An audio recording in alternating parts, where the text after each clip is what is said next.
going to introduce our panelists that are kind enough to join us tonight, so thank you for coming. Evgeni, sitting in the middle, and has over a decade of experience as a successful entrepreneur, technology expert, strategic consultant, and community builder. And he works at the intersection of strategy, technology, innovation, and culture. Now Evgeni focuses on advising in the area of community-driven innovation, technology, and transformation, with the purpose of empowering hashtag New Mittelstand movement in Europe. You can also see it on his Instagram very often. Olga, sitting next to him, is a co-founder and CEO of Dialogue Shift, a conversational AI platform that can be used to build and integrate conversational experiences across multiple contexts and multiple devices. She's passionate about making new technology easy and helping companies to unlock the potential of AI and conversational bots. She's also a very, very inspirational person and a friend of mine. Tom is a digital consultant, sitting right here, creative director and speaker. He helps tech leaders reach their audiences more effectively through clear thinking and powerful storytelling. Tom has over 15 years international experience, including 7 years in Asia, working with vastly different cultures and communication styles. He's had particular interest in leveraging the power of technology to help displaced people and has developed an edtech platform to engage and deliver professional training to displaced teachers caught up in the Syrian war. So these are our speakers. Give them a little I'll shortly introduce myself. My name is Rotem, and I'm the co-founder and CEO of Clustered, which you see over here. We're a platform that's designed to help professionals connect and build a meaningful, supportive system for themselves. So it means coaching, it means events, it means also a digital platform that we're building right now to help people connect and meet their support system and support group that can help them throughout their professional journey. So if you want more information, you can go to fundyourcluster.com or go talk to me afterwards. But a lot of what we are doing really kind of works together with the content here. That's also why we collaborated with Data Natives, because we are constantly thinking about how we can make communication better for professionals and for people in general, because people are professionals and professionals are people. So we are constantly thinking about how we can make the social sphere, the online social sphere, work better for us as humans. And it's something that's really constantly on our mind while we're designing our platform and our experiences and just the way we do things. So that's also part of the reason why we're here.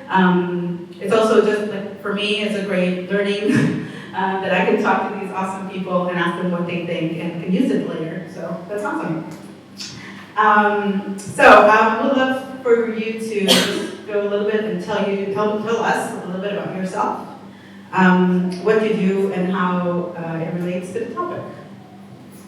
Okay, you can start. Okay, I'll start. I think you just said you still don't get what Dialogue Shift is doing, right? Did you really say this? It's actually also a friend of mine. So I'm as close as Rotem said, I'm the co-founder of Dialogue Shift, and Dialogue Shift operates a conversational AI platform. And conversational AI is communication with technology or with computers through language. It can be voice, it can be text, but it's not pressing a button, it's not typing in a command, but it's saying it in your own words. And this is what conversation AI is. And I'm here, obviously, because I founded Dialogue Shift because communication is evolving. And not only communication, but also the interfaces. So as I said, we're not pushing buttons anymore, but we are saying voice commands. And this is why we enable, through conversation AI, we enable dialogues with customers or users at different stages in the customer journey. So it can be, for example, a hotel guest. So hotel hospitality is one of our verticals. Hotel guest who's interested in a hotel can have a dialogue already on the hotel website and then continue this dialogue through a messaging platform. Maybe there's a robot in the lobby, can use the same language to converse with a robot and so on. So this is what Dialogue Shift is about. No, I get it. Do you? You get it? Yeah, cool. Do you get it? Any questions now? I think there are questions. We all had a very long week. We're a little tired. For sure. Shall I proceed while I already talked? Thanks for the introduction. So, my name is Evgeni, and as you already have said most of the things, the hashtag New Mittelstand is what I will focus on. Who has heard of the German term Mittelstand at all? Probably more than half. That's good. So this is a term for a traditional German Mittelstand or small and medium enterprise. So it's basically a little bit different than a normal SME company. That's why I want to talk about it specifically, because it's actually what makes the German economy work traditionally, in my opinion. And I was not born in Germany, so I really learned to appreciate that speciality. I was born in Russia. So I think why I actually started this new Mittelstand is because of a human. That's why I connect to this topic quite a lot, because I believe in our current society, we kind of running in a direction of more and more concentrated data. And it's concentrated in one or several places, but it's very highly concentrated. So it really has not ever been, and so concentrated as it is right now. I think Amnesty International just released today in news like there's a threat to freedom of human because it's so concentrated. So it's not the reason why I initiated the Mittelstand, but for me, I just saw after my three very different careers, musician, consultant at BCG, and then startup founder, that neither of these models will fix that issue. Startups do make it worse, I would say. Like I thought 7 years ago, startups would rescue the world, and then it didn't happen. So that's the reason why I started this kind of movement, and to empower the middle of the society. And I would really be interested in having this discussion about like the data concentration and how we can help people control what they've been inventing. Hi everybody, I'm Tom. As Rotem said, I'm a digital consultant and creative director. And essentially what I do is I work with companies, large and small, to help them untangle and solve complex problems, get their ideas off the ground, sometimes using new and innovative technologies, but always using clear thinking and creative problem solving.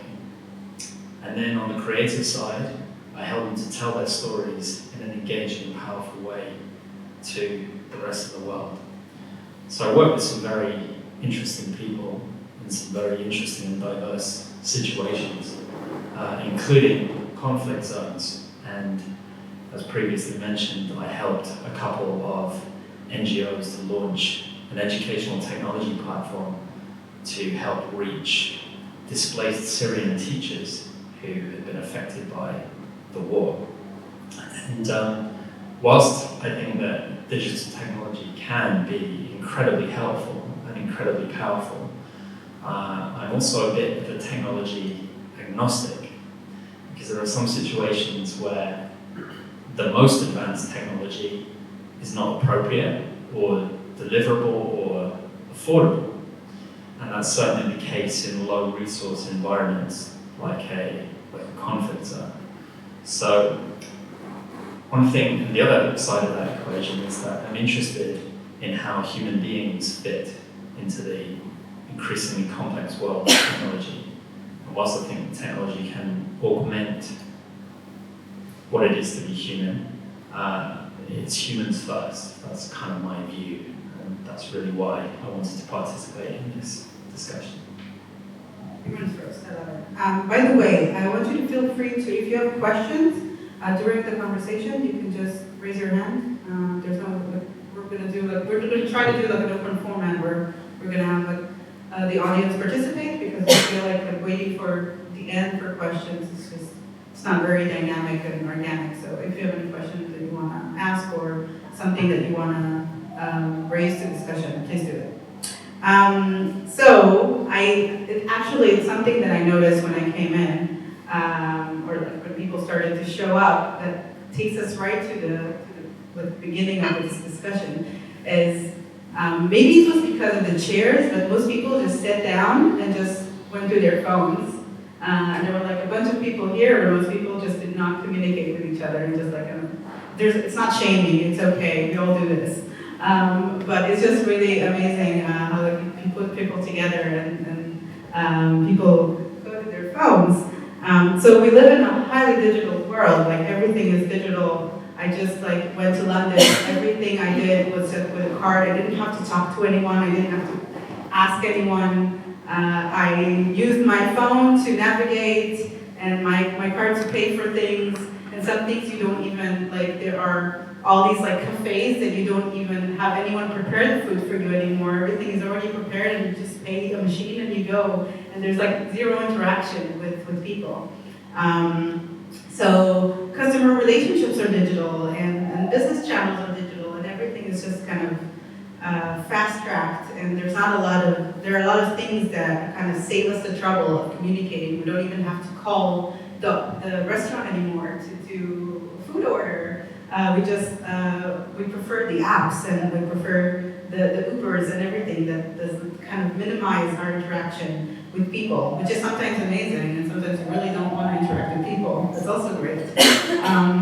But it is really, has made a huge contribution to improvement in our lives, because there is the question that it made life easier, but does it, like our reliance on technology also means that we're losing the ability to communicate with each other in person? What do you think?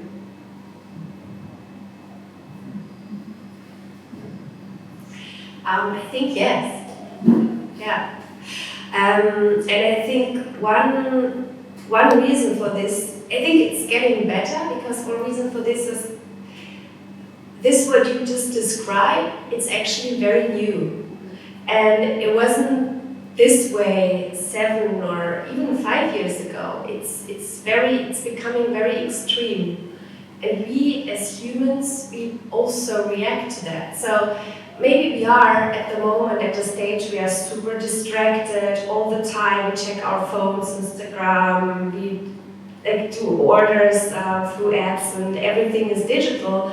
But you know that there are also a lot of voices who say, hey, it's actually bad. We're so addicted to digital communication and digital interaction that the face-to-face and the personal interaction actually suffers.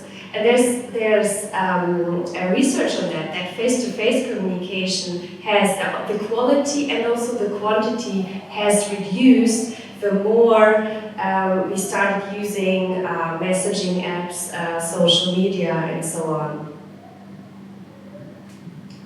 I think I personally agree, but partially also disagree with the statement. I'm personally an applied optimist, as I was explaining, so like an optimist. So I see generally technology from the right side of it, although I'm applied optimism in the way that it's functional. So I actually work quite a lot to achieve this brighter vision, and I don't think that naively it will just, miracle happens, it won't. So what I mean with this is, I guess that there are some services that really are helpful. For example, today I was receiving my first package of one of these services. I don't want to create an ad for that, but that deliver fresh food, like groceries to you. So, and accidentally it was actually a controversial discussion. I posted the photo and I was expecting on Facebook, and I do still use it for business reasons, not really for private reasons, for longing. But I think it was a very controversial discussion where this kind of service is a good thing or a bad thing. But I don't want to generalize that too much. I believe that the communication itself, it definitely suffers, but I think it's not the worst part.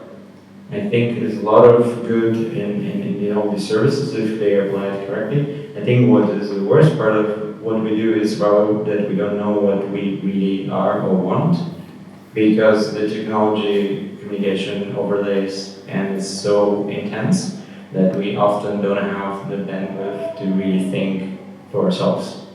And what that creates is in a way a chaos system, right? So like where the chaos theory is applied, where basically you don't know whether you invent yourself or the tool or whether it was your thought, or was it for the platform. So that's the actual issue, I think. Like if people want to survive that in a positive way, they really need to learn how to evolve and take time to reflect, and then know when the platform is saying something you don't actually want. I think then it will be amazing.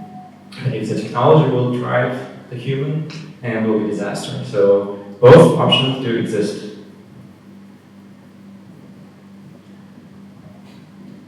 So my take on it is like this. Firstly, technology itself is neither good nor bad. The way that technology is used may be good or bad. And the people using the technology may be good or bad. That's the first point, which is a kind of general philosophical or moral point. The second point is that technology does not change our inherent capability to communicate. We all have the inherent capability to communicate. So if I wanted to go out and learn Russian, I could do if I applied my brain in the right way and if I went to the right classes and spent the time to learn Russian. So there's that capability in there. So the question is really, how are we using technology, and is that affecting the way that we use our natural capabilities? And I think the thing that people are afraid of, and the thing that people think is a risk that's presented by these new technologies, is the fact that they have entered our lives so quickly. So we haven't had an opportunity to adapt, and regulation has not had time to kick in, and also our cultures take time to catch up with shifts in technology. So I think eventually those things will catch up, and I think probably over the next few years we'll see things like teaching kids how to use technology in a responsible way, and I know in some countries that's already happening. So I think we have to be clear about exactly where the problems lie and how technology interacts in those different areas of our lives, rather than casting a moral judgment on the technology itself. Just one question: do you think really it will catch up? It will ever catch up, like what you just said? Well, it depends what you mean by catching up. I mean, if you think this is a kind of oversimplified analogy, but when cars were introduced, in the early days, there weren't really very many rules about how you could drive your car, because there weren't that many cars around and people didn't know exactly what the risks were. And then gradually they introduced speed limits and people had to take driving tests and so on. Now, the pace at which cars were introduced was a lot slower than the pace at which some technologies are developing. So whether all of our laws and all of our culture can catch up with the cutting edge of technology, that's the question which is difficult to answer. The question is more about whether the balance will be addressed, I think. Global warming will kill all of us anyway. So. Just to pick up the car example, I think I actually love this example because in Berlin, 1910, if you looked at the pictures of Berlin around Alexanderplatz, you would see a lot of horses. Carriages.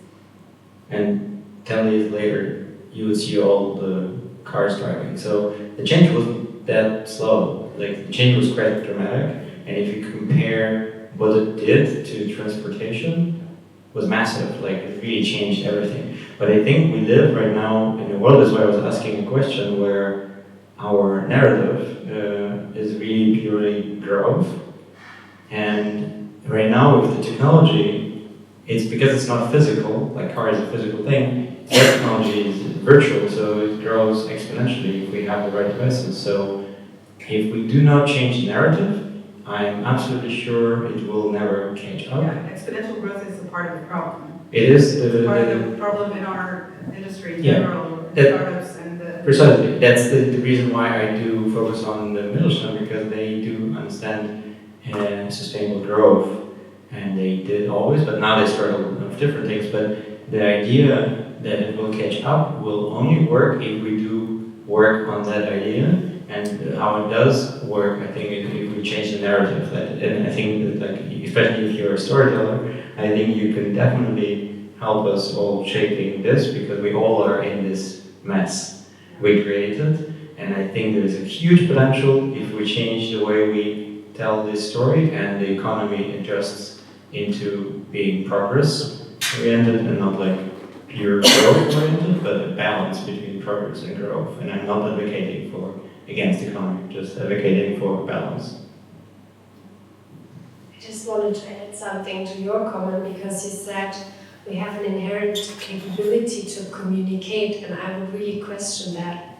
Because recently I read a very interesting article about distracted parenting and how our partial attention that we have as parents, because we are interrupted all the time by our phones, how that influences the ability of children to learn a language, and it has an impact. Children have problems, or they learn a language not as fast as kids who have parents who are not distracted all the time.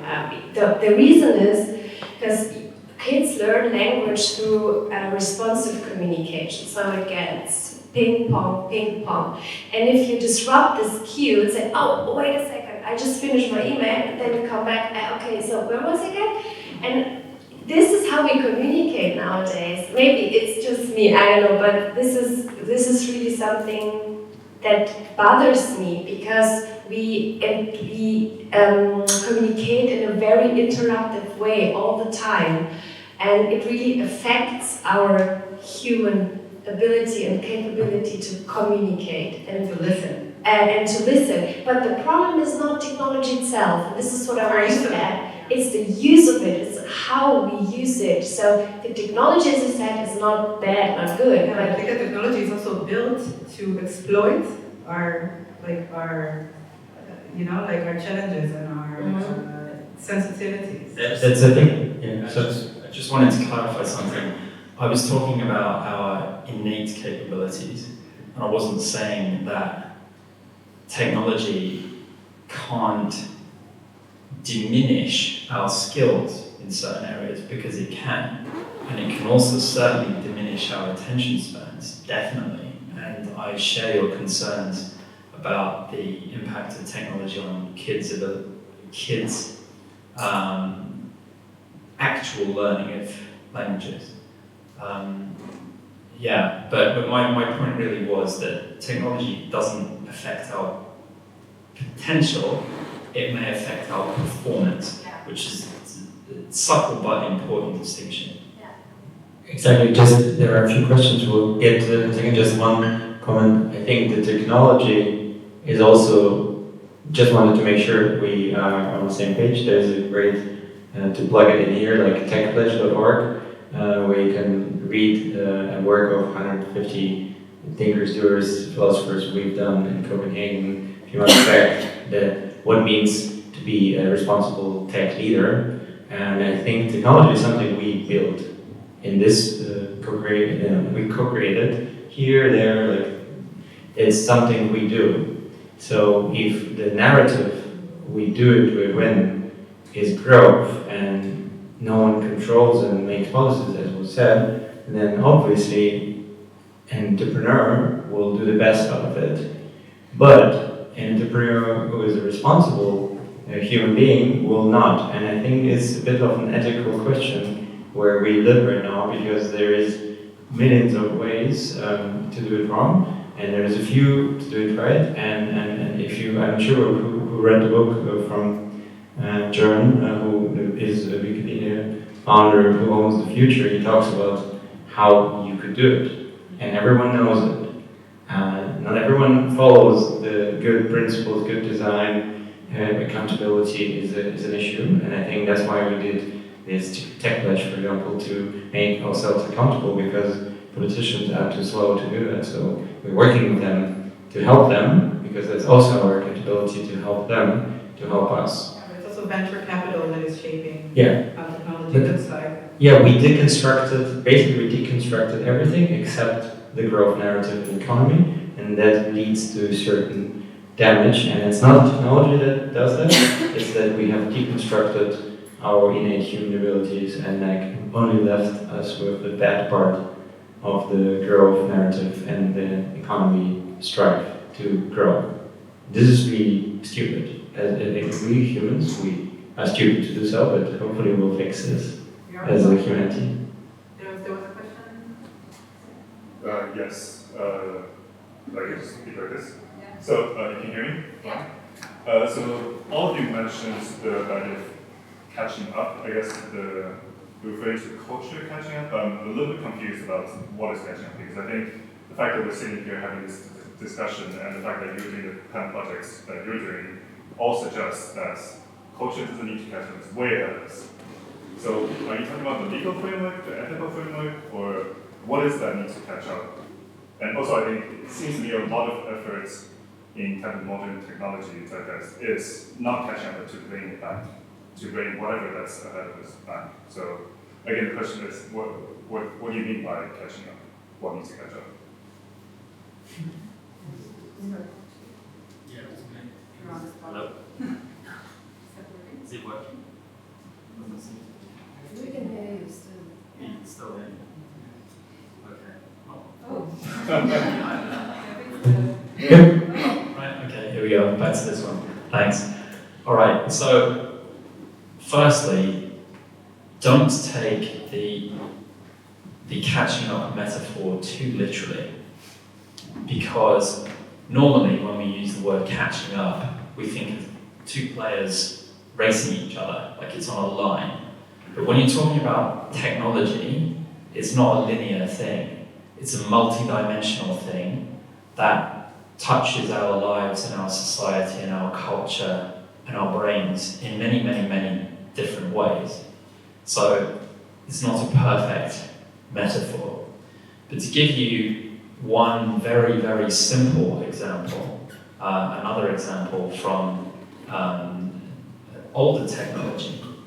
Back in the early days of film and TV, it was realized that if you showed people very quick images of things that they might like to buy, like one frame that lasts like a 25th of a second, that you could plant the idea that they might like that thing subconsciously. And this turned out to be very effective. It's called subliminal advertising. It was later banned because it was a form of hacking into people's brains to manipulate their desires. Now, there are other technologies that are emerging now, things like deep fakes. For those of you who are not aware, a deep fake is when you basically create a video that looks like somebody talking, but it's actually not them. It's just artificial intelligence that's been used to create what looks like somebody that you might recognize. Now, at the moment, those technologies are still legal because they're nascent, they're new, and they're not necessarily all that well known. So in that sense, our culture and our society and our general knowledge about these technologies hasn't caught up. But I would predict that before too long, those kind of technologies will become heavily regulated and they might even become illegal. But that's just one track of millions of separate tracks, which may eventually become kind of tampered by new legislation. You could also look at it from an educational angle, which I already touched upon, educating kids about the benefits of assistive technology. And culturally, if you think about smoking, back in the 40s and 50s, it was quite normal, apparently, I wasn't around then, for people to smoke in people's houses. Whereas if someone came around to your house and lit up without asking now, you'd be shocked. Yeah. So that's an example of where both culture and legislation have caught up and restricted people's behaviour. And so hopefully that illustrates the point that I was trying to make.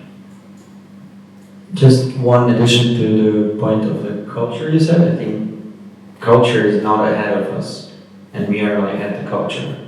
I think just this comparison is maybe the wrong way of looking at the culture. Culture emerges out of what we do. It's a collective impact or a collective story, a collective history we make. This is what I would refer to as culture, and I think culture drives our beliefs, and the beliefs drive our design, and the design drives the system, and the system will be the one you will be using. And if we don't have a better narrative how to use this technology, because we certainly don't really understand it, that's what I think you meant also with one dimension of catching up, is that we really understand how we could use that quick progress for good, then I think we'll design very bad systems, and that's what we actually do.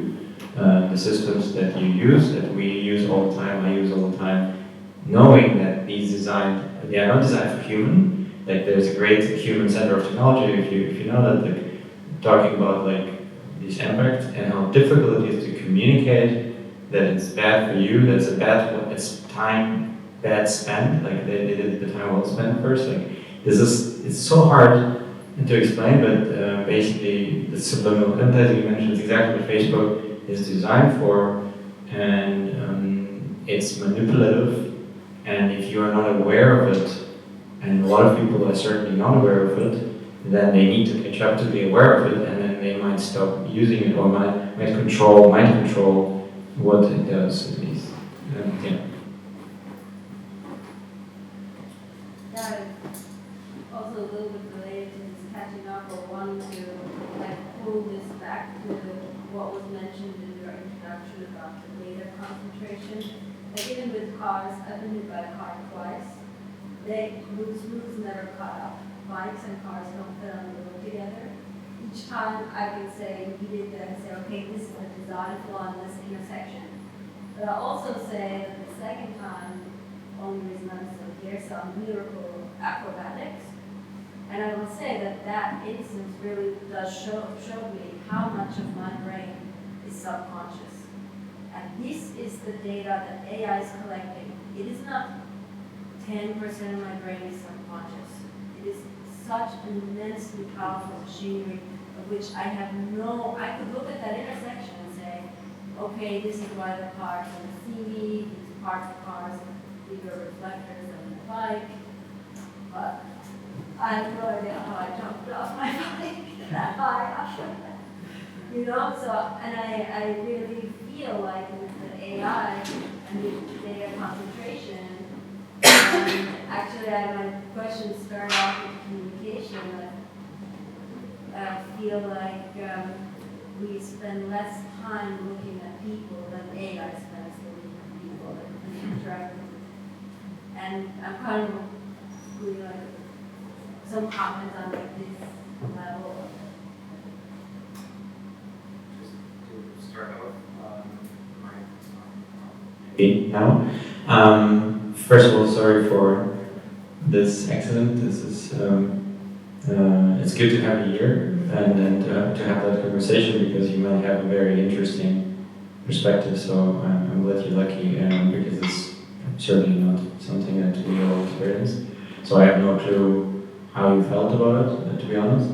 And I think that point of AI, I think that the idea of, I just brought up the Jeremy Lemieux, the book about, he talks about siren servers, and I think, I'm not sure who has heard this term, siren server. No, I think it's really interesting. If you search for it, you'll find immediately the book. It's like basically what he does describe is exactly that phenomenon, and that the system, whatever system is built for, it can be Amazon selling you goods, it can be Facebook selling you advertising, or hosting your data. Whatever it does, Google search, it does all the same thing. It collects data. And it does tell you that it does something else, but actually it is a siren server. That's what he described as a siren server, a massive collection of data in control of one company or a very few people. Has never been the case, ever, because we actually prevented it through politics. It's sort of a monopoly. And what it basically does is it creates a puppet of everyone, like in virtual one. Like, think of that as a puppet. Think of that, and as you said, like if that AI understands you as a puppet better than yourself or someone else around you, what it does is like throwing millions of data points at that puppet and trying to check how you would react, and then check where this is the best use of your time, and then decides what it will show you, and then you see the timeline that happened in a millisecond before you actually opened the app. If that is what we get influenced by, then you really don't know whether it was your idea or that idea, or you thought about it or you didn't. And this is where we really need to be careful, I think. How can we get in control of that? We don't yet know, but certainly by co-creating a better system and probably by helping each other. So I really love the idea of like human circles. I do myself create a lot of community innovation work, because the only way is to start observing and mirroring each other more, and then we probably will have an explosion of human creativity. That's what I hope, or what I actually believe firmly, but I can't prove it, that we will move as a human in a consciousness level up, because if we are able to create such technology, then we are able to be subconscious about it already, so we just need to get it out of our subconsciousness into the consciousness, and then we can probably communicate and do crazy stuff with our tech. That's what my positive future vision is. I don't like the perspective that we are puppets and technology is doing something to us, because human will always be over the technology, because we humans, we create technology, so how can it control us or do something with us? Science fiction books are written on this topic, so I know, but I just don't like this perspective, because we are not passive and we react to things. And for example, like this year was like the first time that there were a lot of people who were unsubscribing, deleting their profiles from Facebook, Instagram, whatever, who reacted to, for example, to what happened with Cambridge Analytica. So there was a human reaction to this, because we are simply the users of technology, and the technology is not using us for doing people reacted whatever. on Facebook. Yeah. Using Facebook, they reacted on Facebook because they felt they were trapped by this. Like, we have no other. Like, we'll go to Twitter, we'll go to Instagram. It doesn't matter. It's all the same thing. Yeah. Right. So right. people do feel trapped and kind of like, like they're attached to these platforms that already exist, and like, how can I leave this platform? It's already such a big part. What we can do, it's a choice. Yeah. It's a choice we make, and this is the thing. We always can make the choice and delete our profile, or not go to WhatsApp and send WhatsApp messages, or delete our apps or whatever. But at what cost? Yeah, but technology is not forcing us to do this. The culture is the content in general. I'd like to add a little comment to maybe bridge your two positions here, because I think I understand what you're saying. So We should have put you in the middle. I think you got to be careful with any metaphor that you use to describe anything, right? So I already got into a little bit of trouble with my catching up metaphor, and I clarified it later, and Evgeni got into a bit of trouble with his puppet metaphor. You got to understand that metaphors have to be interpreted in the context in which they're intended. And sometimes, if you take them out of context, they can end up being a bit misleading. And in the case of technology, and this question of whether technology is controlling us, I think that's neither true nor false. The technology itself, as I said at the beginning, is neither good nor bad. It doesn't have wants and desires and hopes in the same way as people do. So the technology to want to control you, that doesn't really make sense. But people might want to control you for their own ends, and then they design technologies that are very alluring and addictive. So we all know that products like Facebook and Instagram and Twitter and so on are designed to be addictive and alluring and exciting to use. But the technology itself doesn't want to be exciting or alluring or addictive. So we've got to sometimes it's important to make that distinction. And as to whether people have free will over whether they delete these technologies, I think that's also a bit of a complicated thing.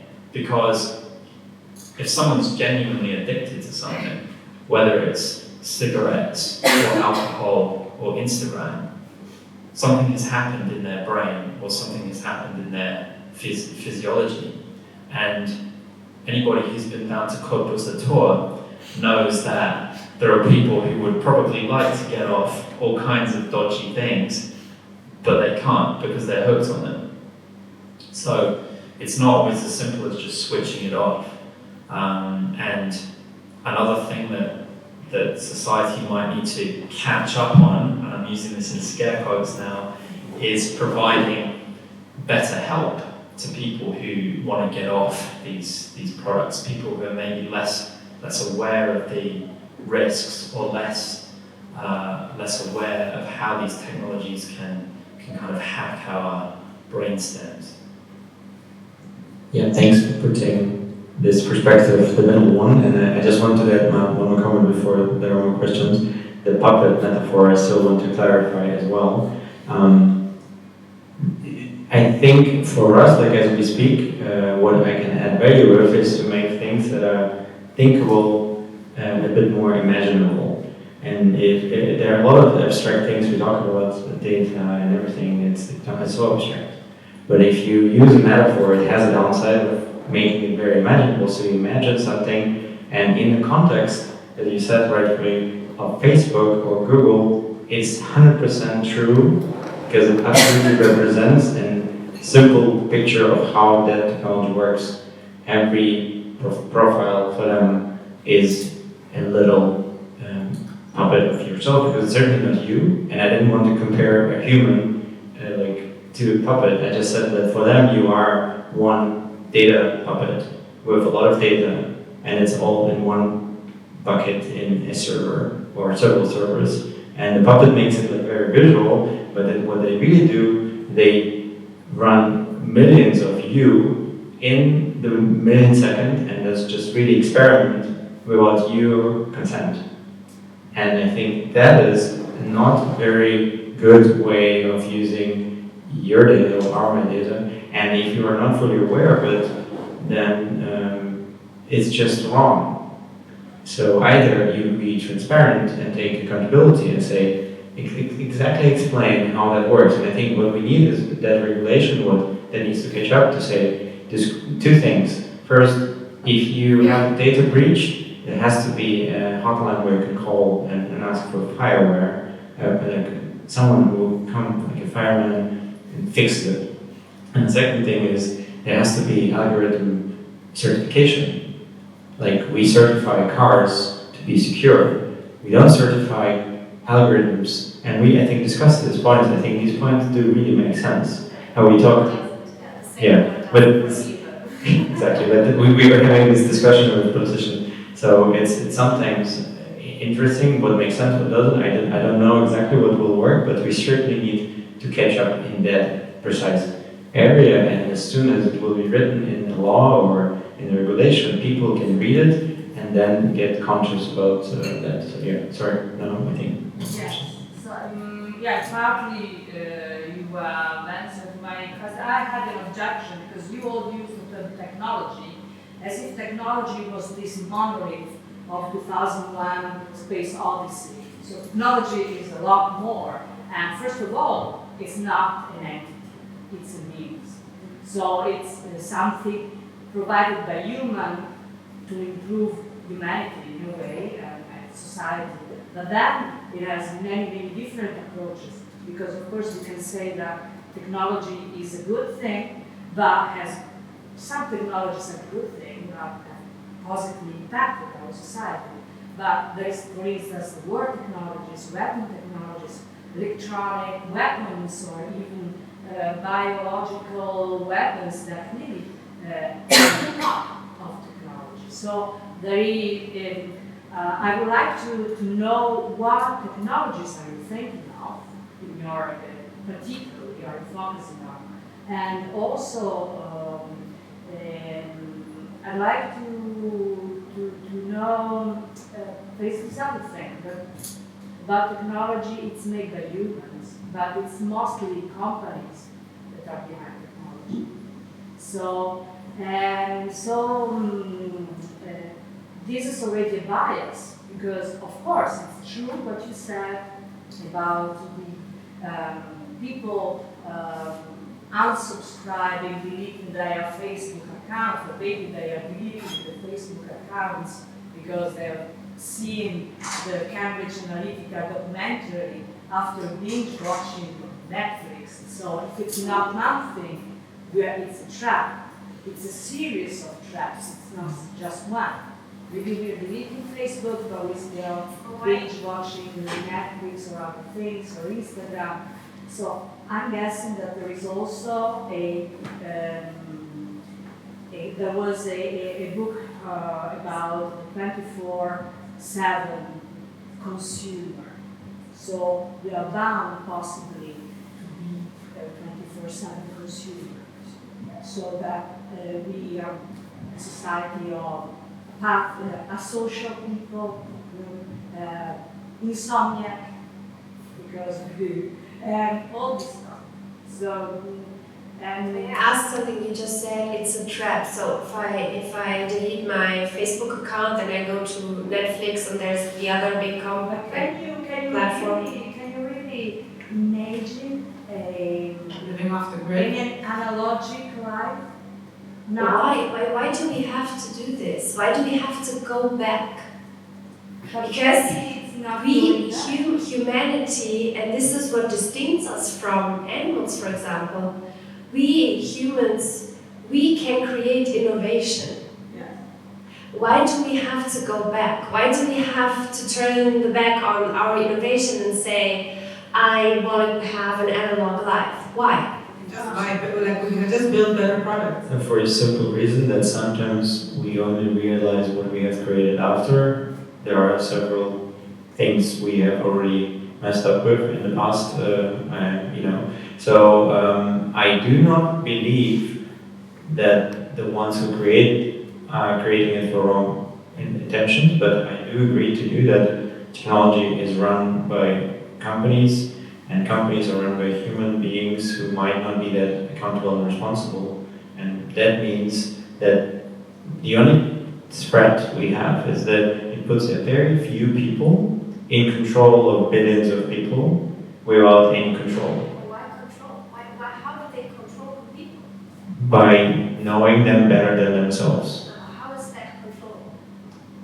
This is ultimately a good question, how is that control? But I believe it has a massive area of offering manipulation potential, and you don't even know.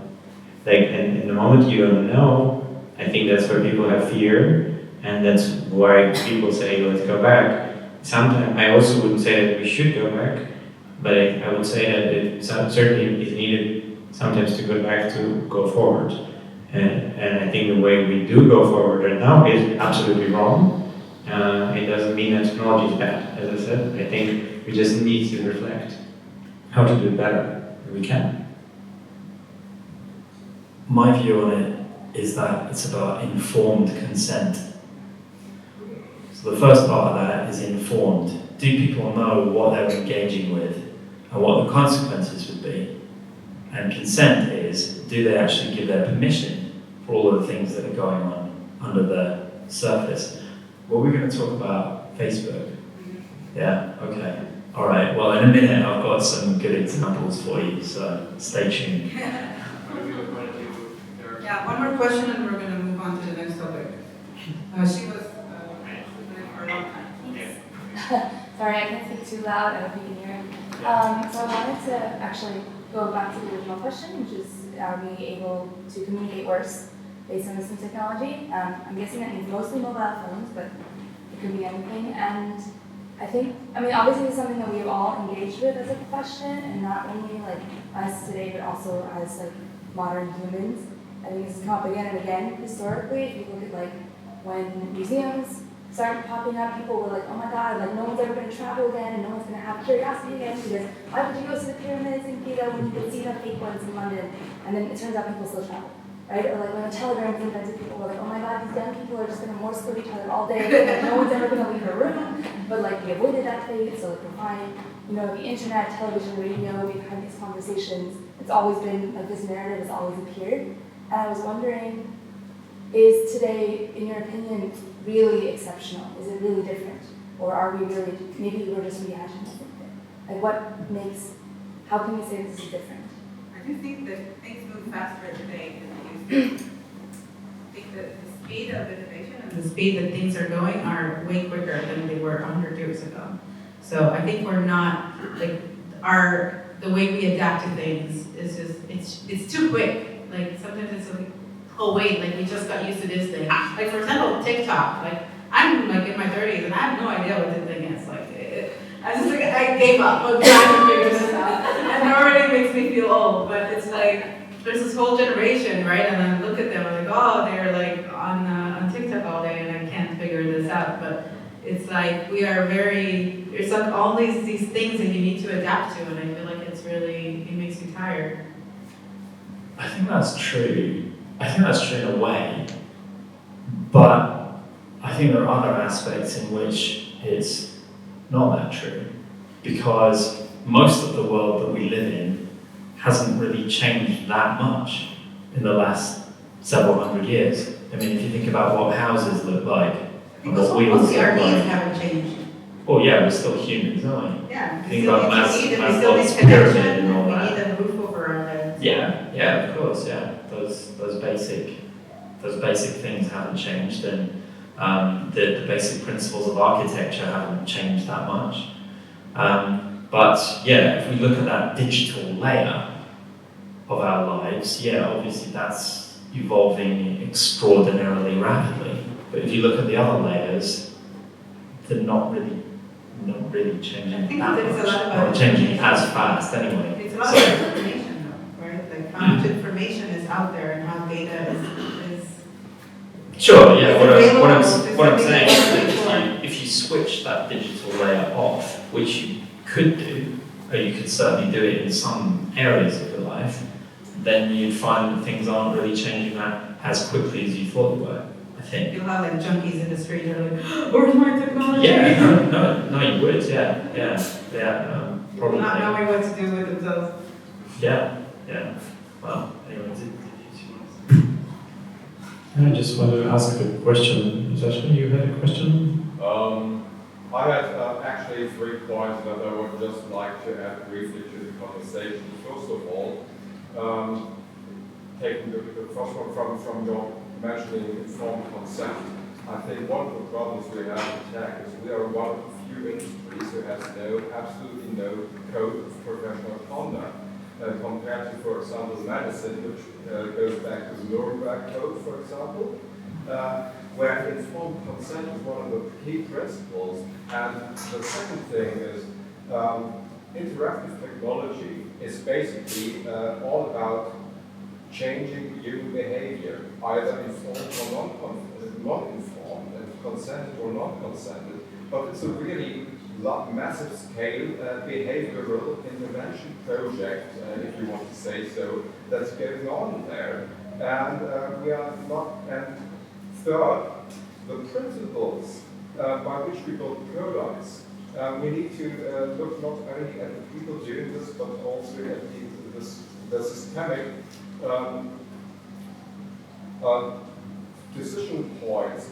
What are the metrics that decide whether something is successful or is non-successful? If you have kind of a growth metric, especially in a VC-fueled economy, you have mostly growth metrics, and in terms of Facebook, the key metric of performance is engagement. So anything that happens to not drive engagement gets rolled over.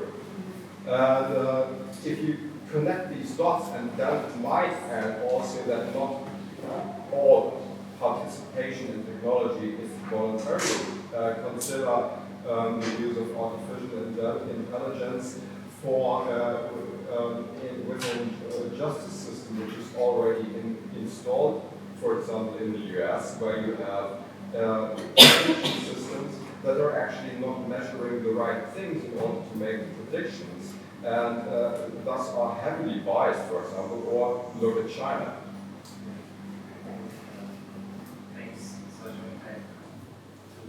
Great guy, by the way. We know each other for some time. He's a great designer. But I think what you just brought up is extremely relevant, and just confirming this fact that the growth narrative, that we live, is really driving everything, and that's why I was bringing up the New Mittelstand hashtag. That really is one of the ways to solve it. There are several, but that is the cause. So technology itself is not bad, human is not bad, but the way we live it is bad, and we can do much better if we involve societal and economical KPIs in our models and recalculate the economy based on these balanced approaches. Then we might answer Fridays for Futures, but also impact questions that they ask, because they never present us solutions. They ask, did you think about it? Do you want to be responsible for what you're doing? Because we are not yet able to change it, but do you want to be responsible for it? And you will be, it will make you accountable. And I think this is the core cause, and communication is an implication of it. And I think, to come back to the topic, I think that's why we need this kind of control, because the communication will suffer unless we change the cause and then design systems in the right human fashion to foster the right thing. I want to comment on, I think it was your second point with the VC-driven growth craziness. I would say success lies in providing value to the customers. It sounds very nice, but in the end, we have a screwed incentivation system. Because, as you said, startups or new businesses who want to grow like crazy, who create products that make people addictive, and so on, there is a positive incentive to build these kinds of products and to build these kinds of companies. And this is why I think this system is screwed, and it has and I think I'm convinced that it will change with time, because there are more and more voices out there saying this is endless. This is not endless. It has to change, because the incentives are wrong, and we have to incentivize sustainability, and also sustainability business, not building a crazily growing business and then selling it to the next one and so on. So And growth always comes on account of something else. You see Yes. with the planet, right? Like you can't like grow the population and buildings and everything without it having a cost and a big cost for us. Yeah, so this brings us maybe to the next topic, which is really data privacy, and it's a rather gray area, but it's very spoken right now, especially after what happened with Facebook and Cambridge Analytica. It already came up, and Facebook sold data of millions of users to Cambridge Analytica without the knowledge of its users in order to have impact on the results of Brexit and the vote and what happened in the US with the Trump election. So it really made people kind of think about this whole thing of data privacy. It became like a big topic. But at the same time, data made our lives a lot easier and comfortable, and it makes our ability to have a convenient life where it's based on interest optimizing, and like we can optimize our way to work, and we can optimize how we buy groceries and how we prepare meals and how we meet other people. So where do you draw the line when data becomes dangerous to us, and also how can data actually enhance human communications, in your opinion? Okay, here we go. I made some notes. I was looking forward to this question. Okay. So the first thing, I'm going to sound like a broken record here, that I don't think that data is either dangerous or not dangerous, or good or bad. The second point is that where we draw those lines, they're probably going to be fuzzy, because there might be some situations where you don't want to give over much data, for example, giving it to a mega corporation. But there might be other situations where giving over lots of your personal data could be very beneficial. For example, with the development of genomics, which takes data from your genome to create personalized medicine, which might create amazing new treatments for cancer and so on. If that works, that could be absolutely revolutionary. I think regarding the Cambridge Analytica situation, there's a couple of things that I'd like to say. Firstly, for those of you who are not aware, it wasn't a case of Cambridge Analytica going to Facebook and saying, hey, here's lots of money, please give us lots of data. It wasn't as simple as that. What actually happened was that a PhD student, whose name was, I always forget his name, so I wrote it down, Michał Kosinski, who was doing some research into psychological profiling and how that could be done using social media. And as part of his PhD, he did some research based around the so-called ocean methodology. And the ocean methodology analyzes 5 pillars of your personality, which are O for openness, C for conscientiousness, E for extroversion, A for agreeableness, and N for neuroticism.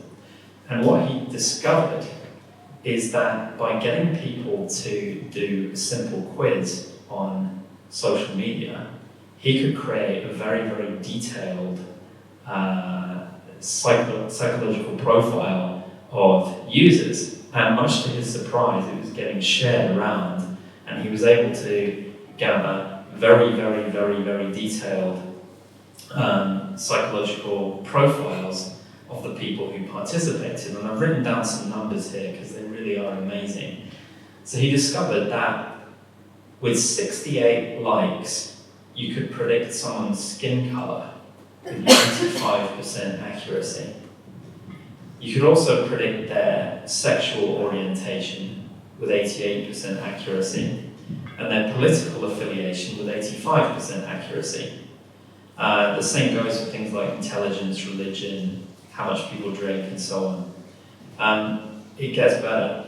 With 10 likes, you can predict people's interests and dispositions better than their colleagues. With 70 likes, you can do it better than their friends. 150 likes, and you can do it better than their parents. And with 300 likes, you can do it better than a romantic partner. And with more than 300 likes, you can even predict what people will do, what they will like, and what their dispositions are better than they can themselves. So this research was not done for evil purposes. But once Cambridge Analytica got to understand this, they thought, yeah, maybe this could be useful for political purposes. They then built their own tools, which they plugged into Facebook, and due to vulnerabilities in Facebook's design, they were then able to harvest personal information from tens of millions of users, which was then used to micro-target political ads. I realise there's a rather long-winded explanation, but it was more down to a flaw in Facebook's design rather than an apparently evil intent on the part of Facebook. Now, that doesn't mean that Facebook wasn't culpable in some ways, because I think they should have been much more careful about how they protected people's data, and certainly the way that they've conducted themselves since then, I think, has fallen far short of what they should have done. But I think more generally for users, we've talked already a few times about culture and education. I think the real lesson here is that every single thing that you do online leaves a footprint, and it's much bigger than that, because it's not just a specific thing that you are liking or sharing or typing. It's all of the things that are potentially connected to that as well, and what can be reverse engineered from that information to discover things about you. So you can end up revealing something without actually revealing it. To give them one more short example, back in 2006, AOL published some information about things that people had been searching for online, and the data was anonymized, so it didn't have people's names attached to it, and they did this quite innocently. The problem was that some of those search terms were very specific, and so with a little bit of intelligence and a bit of detective work, it was possible to reverse identify some of the individuals involved. So that's what I mean when I say it's possible to reveal something without revealing it.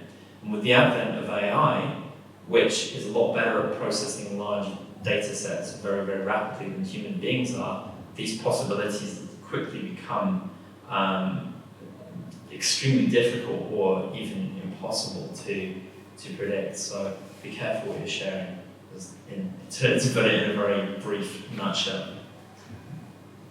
Thanks. I actually didn't know all these details. I knew a bit of it, but it's really helpful to really look into the exact thing that happened, and that just confirms the fact that it was not always the bad intention to innovate, but progress is not innovation. That's exactly where I came from, like this accountability point of view, and about privacy. My point of that is like, I totally agree that we need to take a bit more of an approach to look into where do you leave your traces and how do you deal with it, because you have never given that, again the consent to put data you share in relation to each other. It's a gray zone. So 2 points on that. Just one question actually. Who of you, not sure are you still awake? Like who of you has consciously decided to use a particular browser? Like just raise your hand who made the decision consciously. So on purpose, like you said, I want to use. I'm not using like the browser from my phone as it was delivered. but I'm installing another one because I want and use a particular one. That's what I meant with consciously. Who of you has decided? So actually many, I would say 7%, 80% maybe, even more. So, but who of you has decided based on privacy concerns? Only a few. Well, So, I knew that I won't have any privacy. Does that count? sort of. It's at least conscious to you that there's an issue. It's I good. think a lot of people look at it as a lost battle. Yeah, but that's. I mean, I'm not trying to advocate for a particular type of a solution in my browser, but it's a rare exception where I will, because I think just think about it like. Again, comparing the guys with the siren service with wrong intentions with the guys with the siren service with good intentions. So Google's, Facebook's, and Wikipedia, Mozilla Foundation. Like, think about Firefox. That is not really often used, but if you go to Firefox, and I switched to Firefox consciously for one particular reason, because the product. No, it's a foundation, but because it's built for privacy, and I do care about privacy a lot. And there are a lot of tools I use. DuckDuckGo and all of these. Yeah, I'm using Firefox itself because there are a lot of tools that are implemented in there that can help me educate myself about what others already know. And I actually was able to find breaches which encountered my email, and it told me where and when exactly it happened. So where the data was lost, which concerned my email address that I'm using, and most probably compromised my passwords. That's just one of the things. It just offers out of the. The question is, do common people actually think about these things? Yeah, Or are they concerned about that's we've seen the statistics saying that no. People go into our decision making process. Not yet. And I think this is exactly what concerns me. That we just need to, if we are well educated about it and we know that it's just one example, so there are many more really amazing things you can do, and it's free. So if it's free, and the other thing is free, like the good silencer and the bad silencer, they're all free, but how do we create policies or educate people to make the right decisions, or at least let them know that there is another way because otherwise it won't happen. And obviously the economy-driven world doesn't have any incentive to do so. So they will try to avoid it by any means. The only way to do it is politics and systems. So that's why I think we all have to get a bit more political these days. I think as well, like also making it more sexy, I think. Also like making it more fun, I guess. Or more than the Firefox. No, but yeah, I guess, but it's more like, then you need to trust them that it happens, you're not going to check. But it's like people don't read the terms of use, right? When you the topic is... or something. Actually you're right, from my feeling, I felt, it's actually preventing people, it's about feelings, right? It's not necessarily. So I felt uncomfortable to know what happened. Because I knew probably there was somewhere a breach. Like I use so many digital services professionally, it's definitely an issue somewhere. And this knowledge made me really feel bad about it. But this is what is needed to make me more aware and conscious. So you need to get uncomfortable to get comfortable, as we say. It's like recycling, for example, right? Like it's a social thing as well. Like if we hold each other accountable as well. And if people feel bad for using data in a bad way. Exactly. So that's why community like that or the discussion is just helpful because we can talk about it. And if whoever feels like mirrored in their concerns knows that they're not alone. And we are all human, so we all have these concerns. And it's good to share the feelings openly. And I think that is really preventing us from making a little step. And if we do it all, eventually we'll get a better relation than any technology can ever achieve. That's my dream. A lot of questions again, I guess. This guy has been wanting to ask. Oh, right. So I have a short question, and it's related to the needs people have.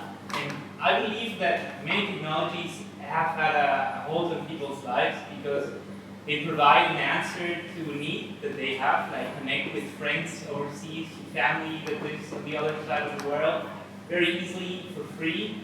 That's why we use WhatsApp or Facebook. It's free, but we have to pay somehow. Like there's no free lunch somehow. So you may think, okay, my data, there's a problem, Facebook Analytica, whatsoever. But at the end of the day, we have different needs, and we're lazy. So you may climb up a mountain to get like an apple, but what you do then, you have an apple next door.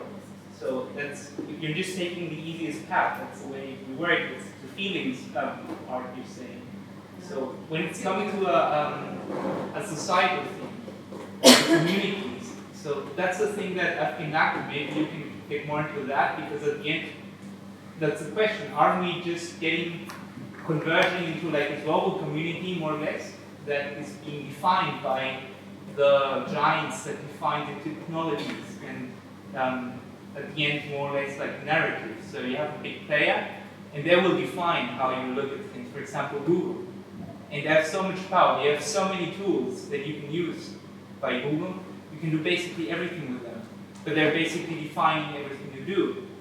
I think it's a very good question. Probably my answer to that, or at least a comment, is or a question back actually, what is your human picture? Like, how do you imagine, like in German there's a great word, Menschenbild, like how do you imagine Mensch? Like, what is your picture of it? And I would like to answer that with another question. So, like, aren't we all like in a world where you have different definitions of Mensch, and there's different countries and thus different legal systems? So I think that's also like a question. Like, can you really define like what it means globally if you already have like trouble defining locally if it's a bit bigger? So no, probably not in concrete, but in abstract terms. You can. I can share you in mind. Like, if you go to another, like the main human.org, that's our community, like a human unit. So there, I try to describe that I believe in a human as a creative human. So the human 5.0 is going to be a creative human, and we've been human 1.0, and we started. I don't know, but we started social for the reason that we couldn't survive. We've been very social. We lived in caves. We helped each other. You know, we couldn't specialize. Like, we couldn't do everything. So everyone was doing whatever is possible. So we were very social. So if you believe in that idea that there is a new kind of Mensch build, like our potential for a human creativity that is as exponential as the technology that we create. Then I think thinking this through would bring us to community as an innovation tool for making it happen. So in my view, that's my kind of firm belief, and also hypothesis behind my community building work. Well, because this is the only way to activate more human potential, to get into this creativity consciousness. And now we get a bit more spiritual maybe, but generally speaking, this is the tool. Like and the good thing about it, social networks try to tell you that they're social, but actually it's more like a mirror of what it is about. So if we can do what we do on Facebook in real life, with 2.5 billion people, I bet you the world will change. And if we step out, like with 2.5 billion people, if we stop using technology for one day, there's like really great ideas how we can create like a national day where people don't have internet. Like, this simple rule could change the way we behave. If I don't have internet, yeah, but if you could regulate these things and decide, like, then people could imagine and then could experience, that's the most important bit, how it feels to do Facebook in real life. Because we do it all the time, we're actually consciously realizing it, and if we start realizing this like relation to each other, that it's not just a connection data point, it's a real thing, then and if we can start focusing on that relationship art, which I refer in German as soziale Kunst, like German is more precise than that, then we would really create a different future. I think it's also an evolution of community, an evolution of what we are willing to, like we know that if we use Facebook or other free platforms, that we are the product, and there's a transaction there that is happening, and we know that we pay the price, but at some point we say, no, you know what, I will pay $5 a month in order to prevent that, in order to do something else, in order to get a different experience, in order to have data privacy, etc. It's a lot about how we choose as consumers to change this, like the platforms, and the platforms will adjust accordingly. Yeah. Only if you could afford that. Of course, it's only if you can afford that. Of course. Yeah. I just wanted to pick up on the first thing that you said about how technology addresses our needs. Well, it kind of does and it kind of doesn't. The example that you gave was the need to communicate with people around the world for free. That's not a need. That's a want. People have a need, you're shaking your head, but think about it for a second. People have a need to communicate, sure, but for hundreds of thousands of years, the idea of communicating with everyone else in the world for free, that wasn't a need, it wasn't even something that people thought about. What they would do is they'd either speak to them face to face, or they'd jump on a horse and go visit them in the next village, or they'd write them a letter and put a stamp on it, or later on they'd pay for the phone call. What has changed now is that the way in which we serve some of our needs has changed, and we have more options about how we serve those needs and wants. And my desire to be able to communicate with anyone at any time all around the world for free is just that. It's a desire. It's not an absolute need. It's useful, but it's not a need.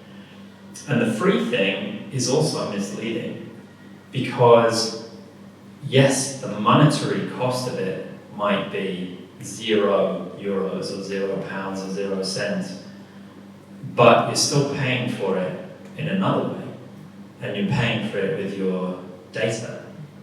And the only reason why Google and Facebook and WhatsApp and Instagram and so on allow you to use these platforms for free is because you give up tons of data. So that's the first thing I'd say. The second thing that I'd say is that when you look at the bottom of Maslow's pyramid, which is where our real needs are, tech doesn't feature. As we said at the beginning, I've done projects in crisis situations and developed or applied technological solutions to help people who've been displaced by war and stuff like that. And right now, in the NGO space, there's a lot of excitement about tech for good, and a lot of those solutions are great.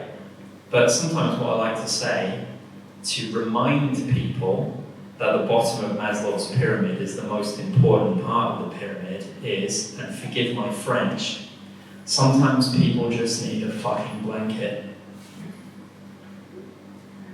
You know, when someone's just got a boat, they need water, they need shelter, they need blankets. Smartphones and Wi-Fi and all those sort of things are useful, but they're not always a need, and it serves us well to remind ourselves of that. I think also people are looking for connection, and this is a need, and they're looking for it in this social media. But actually, people are the loneliest they've ever been. When it comes to the research, it shows that people just feel more lonely, and they have less people that they can depend on, less people that they call like a meaningful relationship in their life. So how does it work together? You know? That's, I think, the perfect example of mirror. The desire is there, so it's being well mirrored by technology, but it's not being delivered. It actually makes it worse, and that's the worst bit of it. We are not even conscious about it. So, and we don't have enough time, space, reflection, and also maybe feedback from our real world to get consciousness and really think about it. And the moment you reflect, and that's why I think a lot of more people move into mindfulness and all these, you have to really learn that. No one had got this like in school, and no one taught ever anyone to get mindful, because we always had this. You remember like the time you wait for a bus or a car or a cab or whatever, you've been waiting, and the moment you didn't have the phone, you've been having free time. You were thinking, you were reflecting, but the moment that disappears, you constantly like on energy drink data, and data flows in and out, in and out. There's certainly a need to learn that again, to take this space consciously again, as you can make a conscious decision for a browser on privacy concerns. You can make a conscious decision to shape the will, the desire that comes. You know, there's a great book I want to recommend, Nordic Secret. It's like the idea of German Bildung and how it evolved in Scandinavia. It's actually a real secret because we don't really talk about it. And what it also, like one exact story that they were bringing young kids right now to an island, and the guy who created this book, his foundation, and what they do is like literally explaining to young kids that what they desire is not what they have to do. And a lot of like teenagers like look at them and say, "You're actually right, like, yeah, I want that, but it doesn't mean that I have to do it." So a lot of people don't even have that realization in their heads, and of course it can be highly manipulative if you use it. And so this consciousness level is maybe good, because the moment your surrounding, your community will share a concern with you and say, okay, what are you doing? It's not really like you. What is going with you? What's wrong with you? That would be very helpful. But the Facebook community will only encourage you to do so, because it's based on the data and it's really not following what the needs are. And that's, I think, a big disconnect between the need and the desire and how it's going eventually. I just wanted to add that, you know, I don't think that, like, we have, like, how to put it. I think, as you said before, like, the situation we are in right now is kind of bad. We created a mess and we have to get out of it. And I don't think so. I think we have to adapt. So we created the situation, yes, and we are kind of overwhelmed by the social platforms, social media, social messaging, all the things we can do digitally with Wi-Fi. We try a lot of things out. There are a lot of companies, new ideas, new stuff every day, every week. But I think looking into the future, it will not go away because we will not move backwards, but we will adjust. And we will adjust by, for example, setting boundaries for ourselves. Because as I said, we have the choice. You still have the choice, although you said you can be addicted, of course, but still, I would say the majority of people using technology, and by technology I mean like social platforms, using this kind of technology, they have the choice to mute their phone, they have the choice to shut off their phone for an hour or so, to log off for a day or whatever. So I think this is the trend we will see in the next years. We humans adjusting our behavior and our use of social technology. Yeah, but I think also the social kind of space needs to allow that, right? Like it needs to be okay that Olga takes an hour to respond to my message, right? That nothing is that immediate. That you decide. But you decide. Yeah, but if I lose the account, or if I, like, get my investor angry because I didn't answer, So it's all about the prices as well that you pay. Yeah, you have to kind of retrain the people in your environment. One thing that I've tried to stop doing recently is saying sorry for the late reply.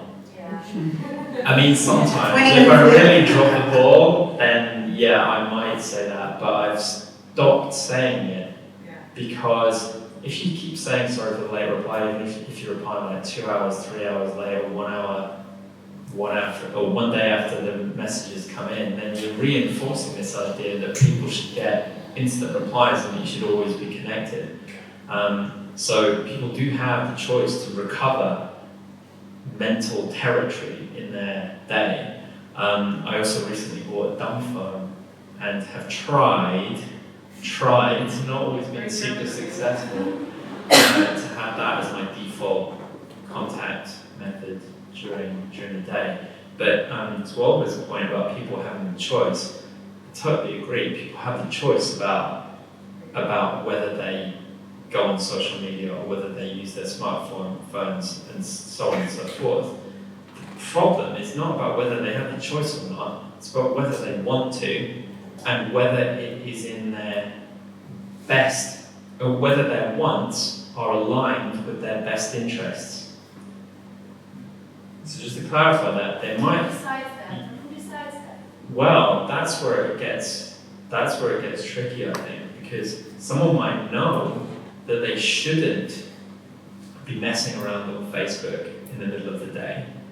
And yes, it's true that they have a choice about whether they do it, but they're so addicted to it that they go on and do it anyway. So it's not in their best interest. So the choice has to be aligned with the want, which should be aligned with their best interest. And that getting those three ducks in a row is really difficult. It's true for so many human wants and needs. Yeah, of course. It's not just technology, it's any alluring product. And